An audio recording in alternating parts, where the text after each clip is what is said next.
It's 8:10 now, AM Quad Cities, News Talk 1420, WOC. If you have not yet been to the Putnam Museum, or the Putnam Museum, as we're now calling it, to see the Discovery of King Tut exhibit, I have good news for you, and a little bit of bad news. Good news is you still have a couple of weeks to get over there and check it out. The bad news is you just have a couple more weeks to get over there and check it out. So Kim Findlay is joining us, Executive Director, CEO, Head Honcho, Head everything else over at the Putnam Museum, joining us this morning. How are you, Kim? Good morning. I'm great this morning.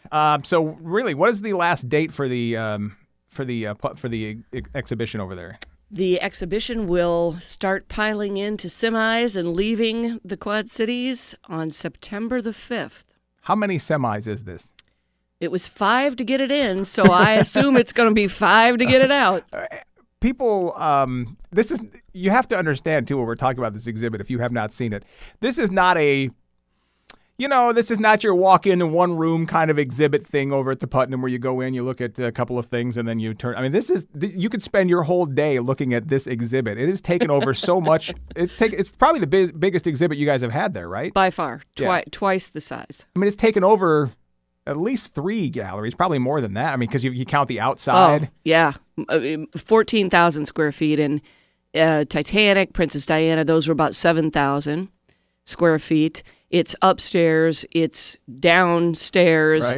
Right. It's along the pathway between. Right. Right. So people tell me that at least an hour and a half, and depending upon your time you like to linger and really take things in, it could be a couple hours. It's a couple hours for me. I'm a reader. I like, and the thing is, all the stuff that's posted on the walls. You know, a lot of times you get to a museum, you're like, okay, I can quit reading that.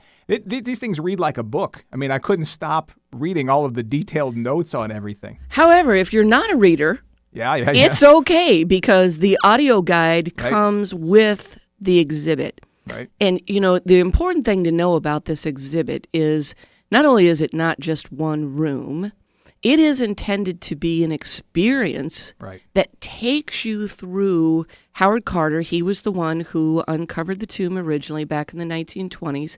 That experience that he had of exploration and discovery and awe and satisfaction, more so than standing in front of an object, then standing in front of the next object. Yeah. Well, and I think, to explain this, I don't want to give anything away, and I'm trying not to, but as part of that experience, what you're talking about, when you first come in, you watch a little movie, and it's not a little movie, but it's a movie kind of explaining how, the discovery and what led up to it and all that. And then you turn the corner, you walk around this room, or you walk around the corner into another room, and it sort of lights up like you're seeing this the first time, like they saw it, and then the burial chamber, and then it's.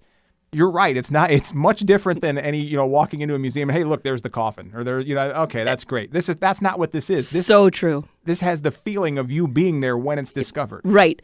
I think at the beginning when we were first bringing it here, I said, you get to be the Indiana Jones. Yeah. You might as well bring your fedora and your whip, because you're never going to get closer to feeling what it feels like to make a discovery like that than what this exhibit allows you to do. Now, I've had numerous people throughout the time the exhibit's been here come up to me and say, I've been to Cairo. Mm-hmm. I've seen some of the artifacts, because many of them were scattered around the world shortly after the tomb was opened. You can't go to Egypt, and most of us wouldn't right now. Right. You can't go to Egypt and have this experience. And you didn't have this experience 20 years ago in Chicago. A number of people have said to me, I saw this in Chicago, because they saw 30 Tut artifacts that toured the United States. And we don't know when or if that will ever happen again. Right. So this is it. Well, and even if it does happen again, you will not see it the way you can see it here, because not like they can't. This. One of the cool things I like about in that first room, when you turn on the lights and you see the way that these items were just really thrown into up against the door, the burial chamber, and it looked like my garage. Strewn around chariots. Yeah, it looks like you tried to pack a lot of things in a closet. Right. Well, they can't do that with the current artifacts. They'll never do that. So No. you'll never get No. a chance to see it. And these artifacts, the items that are in the exhibition now are very authentically reproduced, and they are in the way that they were discovered, which is some way that you'll never get to see that again. That's exactly right. Another cool thing that we should probably mention about this exhibit is that the other places that this specific exhibit has been shown have generally been in large cities, but they have big, giant rooms, and you're kind of walking. That's right. You're in one room pretty much. Right. At the Putnam, we're kind of blessed that it's a little smaller space, really, because you are turning corners and you are doing things that you don't. If this is all in one big room, you don't get to experience it this way. But you walk into the one room with the golden walls and this kind of thing. Well, you just walk into that room like you're discovering it. That's right. And the other exhibits, you didn't get to do that. It's funny you mentioned that. One of the exhibit creators came for the opening of the exhibit, and he said the very same thing to me. He said, "Kim, I've seen this many, many times in many venues. 5 million people saw this exhibit in Europe before it came to the United States, and this is actually probably my favorite place, and it's exactly because of what you said." So you might have thought this was unfortunate, but it's turned out to be really cool because you do feel even more like the person doing the discovery. And I spoke to someone yesterday who said they brought their grandchildren, and much to their surprise, because we have an audio guide for young people, they were paying rapt attention to all of it.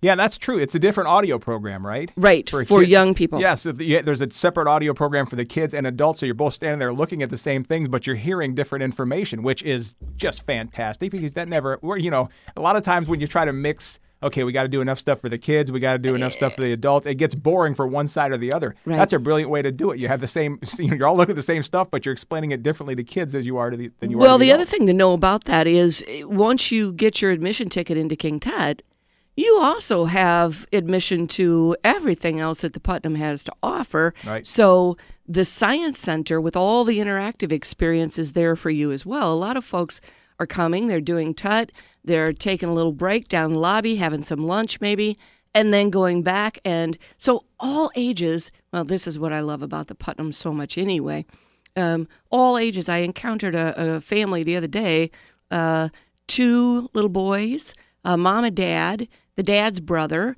the dad's parents, and they're all having a wonderful time together from ages of 4 up to probably 70. And the dad is deployed in Qatar, and he's home for 30 days. And the grandpa put his arm around me and said, we just couldn't have thought of a better thing to do together as a family during this time that he's home. Although I don't have kids, so I'm not going in that science center anymore. Why? I'm a little smart. Because last time I was in there, I was trying to do something with that 3D printer Yeah. thing, and I couldn't figure it out. I'm just trying to make this square little box thing, and some little snot-nosed 12-year-old comes walking over, and I couldn't figure it. It's like, no, you do this, and boom, it's printing. I'm like, I got you. Right, but it hurts when they're a lot smarter yes, than you but are. I'll tell you what. We find that adults, at times when we don't have any children in the Science Center, have the most fun. The Young Professionals Quad Cities group came over. They didn't want to leave. Right. Now, we also had some drinks involved in all right, that. that helps, yeah. And so we have come up with a program that is based on the Museum Hack program out of New York and Washington. And we are going to hack the Putnam on August 25th, which means it's an irreverent, fast-paced, gossipy, you play games, a totally different way to experience the Putnam. Oh, cool. No stuffy, no reading, no any of that. You probably won't like it at all, but everybody else is going to have a ball. So if you're interested in a brand new experience in the Quad Cities and one that people are raving about around the country, come hack the Putnam on the 25th. You can find neat information about that or give us a call. I'm just mad that I needed the 12-year-old to finish mine. It's that same experience that parents have when you can't figure out something on your phone and you hand it to your kid. I've got 6 grandchildren, and the 4-year-old can teach me things on my iPad, so I've gotten over that. All right, so the Discovery of King Tut runs through the first week of September. September 5th. Yeah, don't waste time in getting there. Go check it out. No, because the crowds will get much bigger the longer you wait. Right, and we get our tickets, putnam.org. Putnam.org. Or Putnam.org, yes. Putnam.org. You can do it right there. That's right. And they are timed entries to the exhibit, right? They are, because especially as the crowds get a little bigger, you want to make sure that people have plenty of room and space and time to explore. Yeah. So go to the website, Putnam.org. Get your tickets to see the Discovery of King Tut before it's gone. Kim, good seeing you again. Always good to be Kim here. Findlay, Thank you. The Executive Director of the Putnam Museum, joining us this morning, 8:20. It's Dan and Dan. This is AM Quad Cities.